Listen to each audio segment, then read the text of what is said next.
உங்கள் தந்திவன் தொலைக்காட்சியில் சின்ன திரையின் சிங்க பெண்கள் மாலை 7 முதல் 8 மணி வரை காணத் தவறாதீர்கள். மேகதாது விவகாரத்தில் பேச்சுவார்த்தை மூலம் தீர்த்து கொள்ளலாம் என்று பிரதமர் சொல்வது தற்கொலைக்கு சமம் என்று அமைச்சர் துரைமுருகன் தெரிவித்துள்ளார்.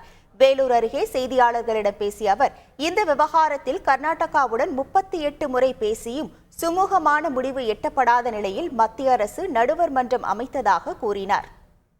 38 முறை பேசியும் ஒரு சுமூகமான முடிவு ஏற்படாத காரணத்தால் தான் நாங்கள் நடுவர் மன்றத்துக்கு வந்தோம். அப்பொழுது விபி சிங் அவர்கள் சொன்னார்கள், எனக்காக ஒரு தடவை பேசி பாருங்கள் என்று சொன்னார்கள். நேரடியாகவே பட்டேலும் கலைஞரும் ஏன் தேவகவுடா அப்பொழுது பிரதமர் அவரை வைத்துக் கொண்டு பேசினோம். அப்பொழுது 3 நாள் பேசியும் கர்நாடக ஹவுஸ் இருக்கு, அதுக்கு போய் பேசியும் நடக்கல.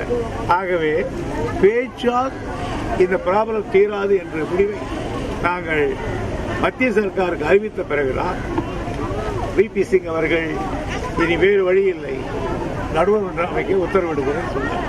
உங்கள் தந்திவன் தொலைக்காட்சியில் சின்ன திரையின் சிங்க பெண்கள் மாலை 7 முதல் 8 மணி வரை காணத் தவறாதீர்கள்.